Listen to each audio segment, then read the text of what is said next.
Buenas tardes, maestra. Mi nombre es Yiten Gastelum y yo decidí hablar sobre los conflictos. Me parece un tema muy importante y me llamó la atención desde el principio porque creo que como miembros de una comunidad debemos de saber, de conocer estas estrategias para resolver conflictos que se dan a diario y alrededor de toda nuestra vida se van a estar dando estos conflictos. Así que es de suma importancia conocer cómo resolverlos.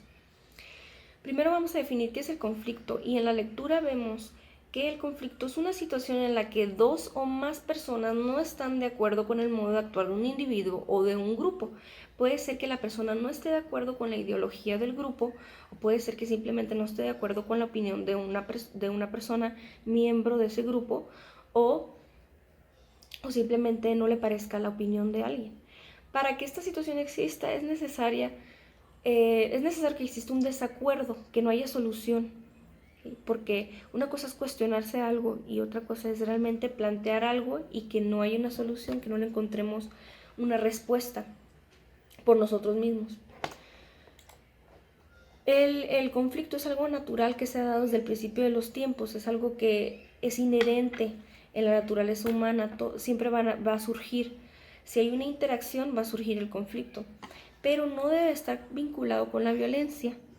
El conflicto tiene mala fama, pero no debe ser así, ya que tiene dos aspectos, un aspecto positivo y otro aspecto negativo. Y podemos utilizarlo para bien, para resolver muchos problemas de la sociedad, si le quitamos ese vestido de maligno o ese vestido de algo totalmente violento. No debemos relacionarlo con la violencia. También puede ser considerado, como comento, de manera positiva. Debemos de tomar en cuenta los medios pacíficos posibles que existen, que es lo que vamos a ver en un ratito, que son las estrategias que podemos utilizar para poder resolver, para llegar a un resultado positivo para ambas partes. Primero vamos a ver la parte positiva, los aspectos positivos del conflicto. ¿De qué manera el conflicto nos puede beneficiar? Por ejemplo, en un grupo de personas nos puede beneficiar muchísimo en la motivación. Citando a Fernando Ríos, él enlista unas características de estos aspectos, de este aspecto positivo. Fernando Ríos dice que incrementa la motivación que supone el reto a las propias capacidades. Y eso es verdad. Si estamos haciendo una cosa, estamos desarrollando un papel en una compañía, en una institución, en la escuela, y vamos así nada más subjetivamente desarrollando ese papel y no nos cuestionamos nada de lo que estamos haciendo, pues eso nos va a llevar a un estado de conformismo y de un estado para nada crítico. Y en este caso, el conflicto nos lleva a cuestionarnos si lo que estamos haciendo está bien, si está mal, porque ya está siendo juzgado por otras personas, por otros miembros del grupo. Mejora el rendimiento también, porque yo me voy a poner metas. Si alguien me dice que algo lo estoy haciendo mal, voy a querer mejorar y de esa manera, pues mi desempeño va a ser muchísimo mejor. Un nivel bajo de tensión no ayuda a ser autocrítico, inhibe la autocrítica y también la creatividad de las actividades.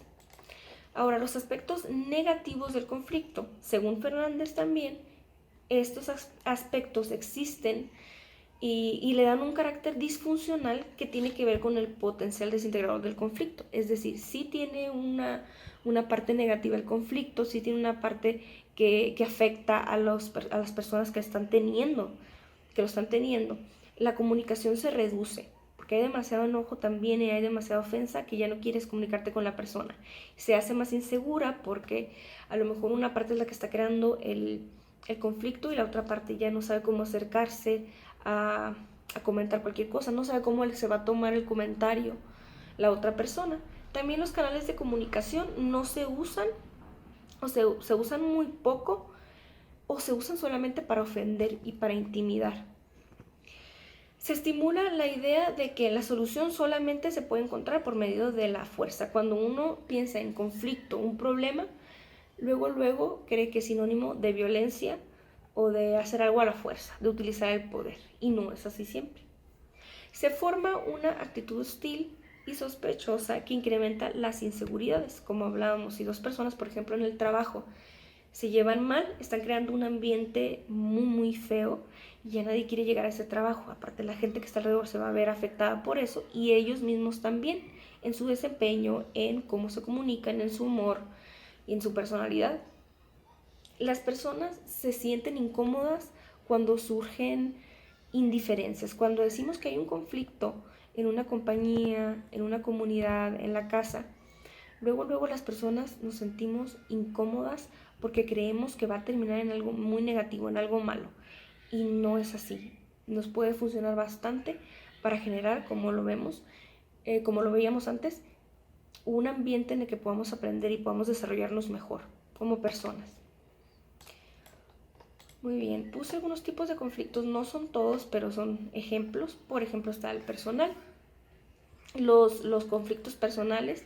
Los participantes de estos conflictos son personas que tienen prejuicios entre sí y a veces tienen una relación emocional. Por ejemplo, la mamá con el hijo, una pareja sentimental, los hermanos, los amigos. Esas personas ya tienen una percepción de la otra persona y por eso se les complica relacionarse. De grupo. Se originan entre más de dos personas y pueden ser por motivos religiosos, ideológicos, políticos o económicos. Ideológicos. Por ideologías, no solamente políticas, también puede ser de ética o algún otro tipo de ideología. Por ejemplo, un vegetariano siempre va a estar defendiendo su postura en el lado, por ejemplo, de derechos de los animales, y un omnívoro, una persona que coma carne, también va a estar defendiendo sus derechos de comer carne. Entonces a lo mejor ahí hay un conflicto que va a tardar en resolverse porque hay dos posturas muy marcadas. Las ideologías políticas, las posturas de los individuos enfrentados, como son opuestas, defienden intereses a veces diferentes, como lo que comentaba. A veces también de clases diferentes. En las políticas, la izquierda, la derecha, el rico o el empresario quiere ciertos beneficios, avances económicos, tecnológicos, y en realidad no le está importando con lo que está arrasando, que son con las personas que están más desprotegidas y que no tienen derechos o que tienen un salario muy bajo, etc. Religiosos, las pugnas tienen que ver con la interpretación de las escrituras. Aquí, aunque las mismas personas, los grupos, crean en lo mismo, crean en un Dios, se van a estar peleando por la interpretación, cuál es la religión verdadera. Entonces, esto se ha terminado en resultados muy violentos alrededor de la historia.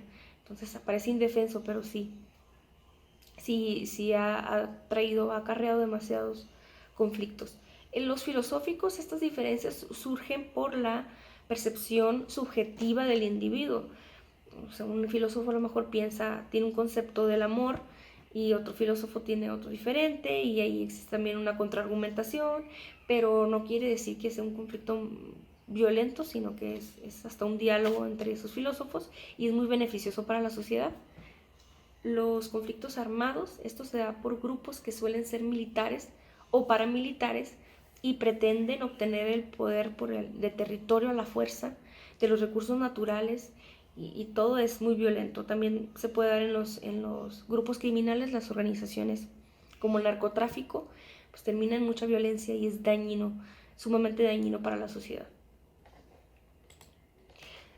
Nos dan ciertas resoluciones de los conflictos, bueno, una serie de pasos para solucionar. Y lo primero es tener el deseo, eso es un factor muy importante para resolver el conflicto. Hay que juntar a las dos partes, sentarlas en un lugar protegido, en un lugar cálido, en los que puedan sentarse y decirse entre ellos, entre esas personas, decir las necesidades y los intereses que cada quien tiene. Entonces los sentamos, los relajamos, y obviamente si no quieren tener esta plática va a ser muy complicado que vayamos a influir en ellos. Hasta podemos empeorar la situación. Podemos hacer que este conflicto, que a lo mejor no era tan grande, se haga pues más grave. Entonces vamos a tratar de encontrar un acuerdo. Primero lo que van a hacer las dos partes es tratar de definir el conflicto. ¿Qué tienen ellos? ¿Qué necesidades e intereses tiene cada parte? Entonces, ¿cuáles son las necesidades e intereses? Y conocemos la otra parte. Si nosotros tenemos el conflicto, tenemos que decirlo, analizar bien si hemos expresado muy bien nuestras ideas, porque como comentaba, a veces salen de nuestra cabeza, pero no las expresamos de la manera que debe de ser, la manera adecuada. Entonces, ya una vez que nosotros pongamos sobre la mesa eso, preguntarle a la otra persona cuáles son sus necesidades y tener cuidado con cómo hacemos nuestras preguntas. Entonces vamos a ser muy atentos, la persona que va a resolver tiene que estar atenta, tiene que evitar minimizar lo que la otra persona está diciendo. Normalmente cuando ya estamos a la defensiva, minimizamos. Entonces, no tienes razón o yo no creo que esté bien. Entonces vamos a evitar hacer esos comentarios. Hay que escuchar, hay que sentarse y escuchar a la otra parte. Y también podemos añadir ciertas frases como comprendo tu punto de vista, como desde mi punto de vista es así, cuidar mucho el lenguaje, porque si la persona ya está ofendida, pues con cualquier cosita negativa, como por ejemplo el uso de la palabra pero, pues esto puede generar más problema. No hay que etiquetar ni culpabilizar. Luego de eso, ya que está sobre la mesa el problema, ya que platican las dos partes, ya que cada quien diga su necesidad, vamos a generar diferentes opciones y alternativas para resolver el problema. A veces no se va a resolver el problema completo, a veces vamos a resolver una parte del problema o ciertas partes del problema y está bien, porque estamos buscando un punto medio. Es necesario hacer preguntas adecuadas, como comentaba, nos está llevando este plan a donde queremos ir. Si la persona está un poco ofendida, podemos hacerle esas preguntas. Para poder hacerlo, para poder llegar a un acuerdo, ¿qué necesitas? ¿Cómo podemos hacer que esto mejore? ¿Cómo podemos mejorar nuestro plan? ¿Qué debería tener el plan para hacerlo más aceptable? Esas preguntas debemos de generarlas. Y luego hay que confirmar el acuerdo y el compromiso. ¿Eso cómo lo podemos hacer? Bueno, ya que se creó el ambiente adecuado, ya que se dijo lo que se necesitaba y que se generaron diferentes alternativas, hay que llegar a un acuerdo. Ya que se genere ese acuerdo, debemos de resumir todas las ideas que hemos generado, las podemos enlistar y podemos leer ese acuerdo en voz alta para escuchar, para ver cómo reacciona la otra persona y ver si está de acuerdo con todos los puntos. Si vemos que se pone un poco a la defensiva, podemos tratar de explicar de nuevo el punto y redactarlo de manera diferente. Vamos a ver si la persona comprende lo mismo que nosotros. Es una opción dejar por escrito la resolución y pegarla en algún lado o ponerla en un sitio visible para que se pueda estar pues volviendo a ella y recordando cada vez. También podemos hacer uso de un mediador. La mediación significa que una persona va a intervenir. Eso se utiliza también de país en país cuando hay un problema, un conflicto muy grande, comercial o político, de cualquier tipo. A veces hay otro país como mediador y se llega a una resolución a través de esta mediación. Si la persona la vemos que no, por ejemplo, si leemos nuestro plan y todo redactado y la persona no quiere firmar el acuerdo, pues hay que volver otra vez con mucha paciencia a explicarle cuáles son nuestros puntos, a preguntar, asegurarnos que la persona está totalmente de acuerdo para que eso nos lleve a desarrollar una resolución óptima, porque puede ser que la persona diga que sí, pero en el momento de hacer las cosas, de aplicar la resolución, no la haga porque no hay un compromiso en realidad, porque nunca estuvo de acuerdo y nada más dijo que sí. Entonces ese es el tema, le agradezco muchísimo y espero que haya quedado claro y pues muchísimas gracias. Buenas tardes maestra, mi nombre es Yiten Gastelum